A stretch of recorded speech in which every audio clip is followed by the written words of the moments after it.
Hello, everyone. This is Marcio Cardoso here again with another political hot take. I'm back. It's been a few weeks or months or so since I released a video, but I've decided to release a new video on what can be done to make America better or make America great again. You know, this is going to be a very controversial take. I've even doubted myself if it should go into existence, and I can totally understand if you're going to watch this and go, this guy's crazy. But I'm going to go with it anyways, because why not? What needs to be done to make this country move forward? What needs to be done to allow America to just get things done, to be effective, to be able to make stuff happen? Because no matter who you like as president, whether it's Barack Obama or Donald Trump, you got to be somewhat disappointed. I mean, I voted for Obama. And even though he did some things that I liked, I was kind of disappointed because I don't think he did enough. A lot of things that he promised, the things that he said he wanted to try to get done, he couldn't get done.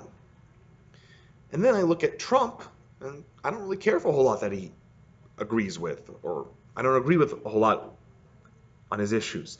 The things that he's saying, I think, are mostly wrong, not good. And yet, perhaps thankfully, he hasn't gotten much done either. With Obama, his main accomplishment was Obamacare. There were other accomplishments, but that was about it. With Trump, his main accomplishment so far has been the big tax bill. He hasn't really been able to do a whole lot else other than that, and I have a funny feeling that he won't be able to do much else. And so you got to be disappointed if you're a Trump supporter overall, because a lot of the things that he said he wants to try to get done, he's pushing, he's trying, but he's not really succeeding. Just like a lot of things I was hoping Obama would get done and said he would get done, he's not really succeeding. Makes you wonder, why bother with the system? Now, I'm not advocating to not vote. I always think you should vote. I've never missed an election myself since I turned 18.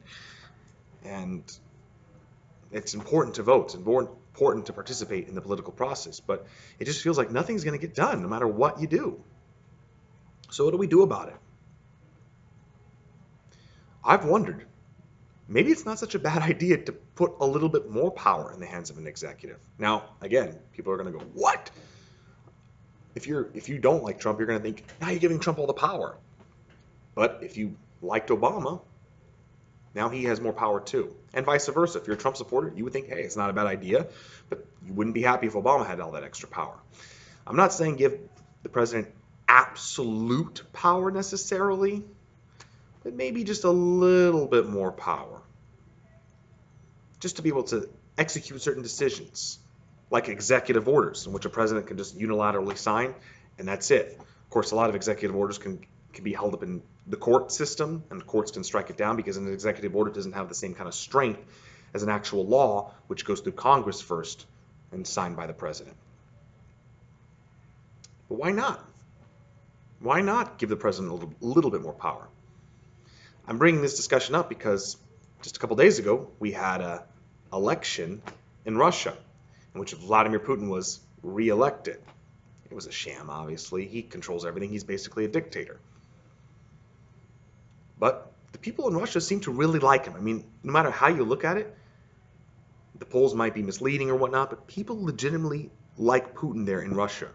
A majority of people seem to actually like the guy. There's, I think, more than 30% of the population that doesn't like him, because it said that he won 70% of the votes, so 30% didn't vote for him. I think more than 30% don't like him, but I do think more than 50% approve of him and approve of his actions.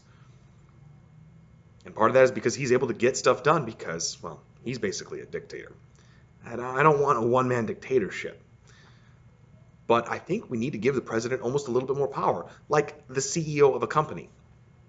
In most companies in the United States, most private companies, the CEO has more power than the president of the United States. That doesn't mean the CEO gets to run roughshod. Usually there are constraints that keep that CEO in check. But the CEO has more authority than the president of the United States. So maybe let's give the president authority similar to a CEO running an American business.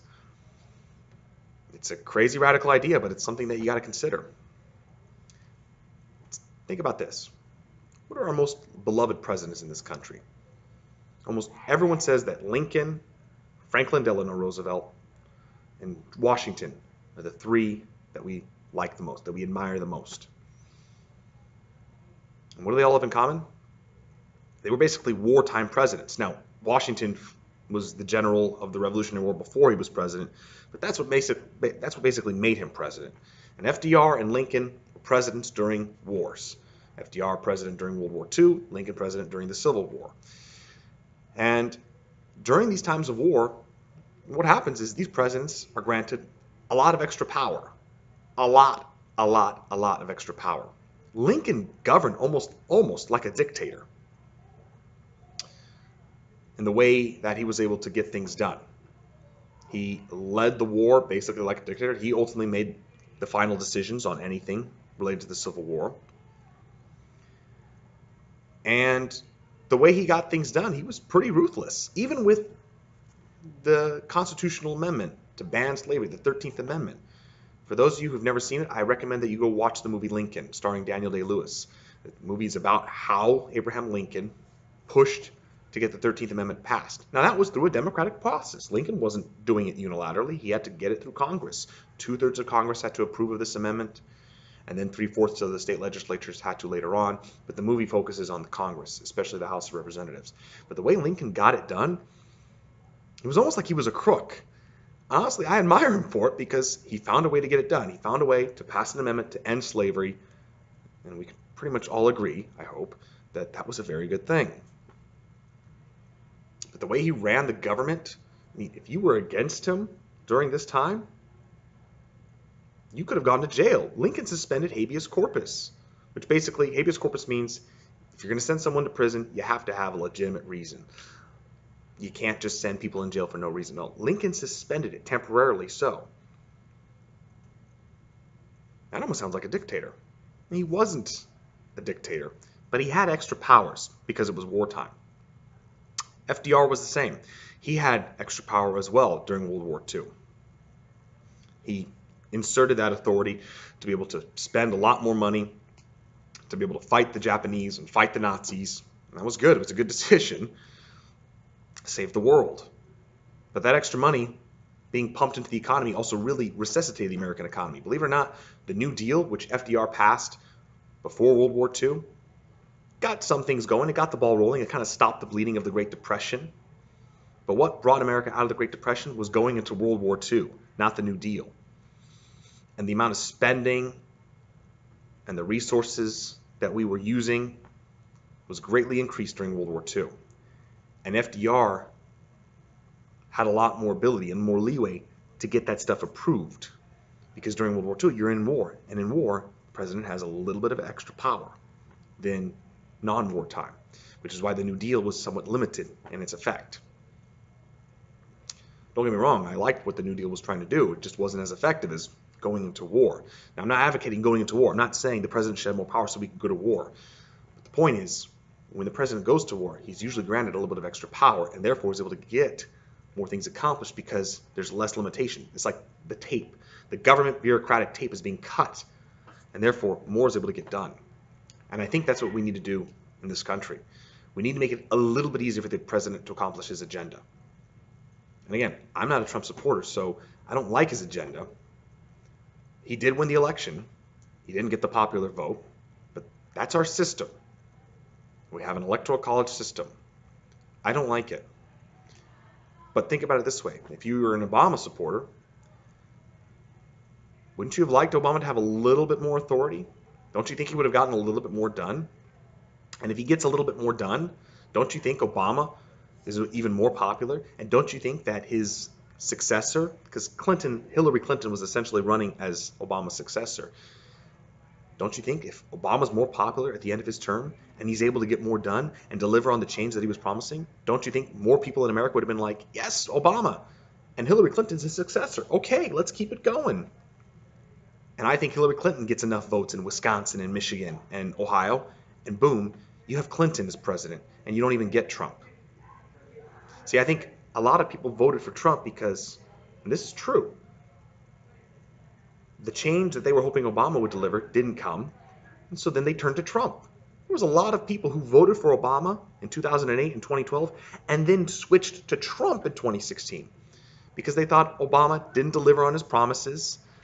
And they figured, okay, well, Obama couldn't do it, so now let's go to the other side. Let's try Trump. And I think a lot of those Trump voters in 2016 will go back to the Democratic candidate in 2020, as long as that Democratic candidate promises change and progression. I'm not saying progressive, but progression. They'll go right back to the Democratic candidate, especially in my opinion, if it's someone like Bernie Sanders or Elizabeth Warren. Because a lot of these people, they just want something to get done. They want change. They want stuff to get done. That's what it is. They want stuff to get done. Because a lot of these candidates promise change, but then they can't deliver because the system prevents them from delivering that change. Because the system is set in place to check the president in a lot of different ways. And we understand that. We don't want a dictator. We don't want a Putin.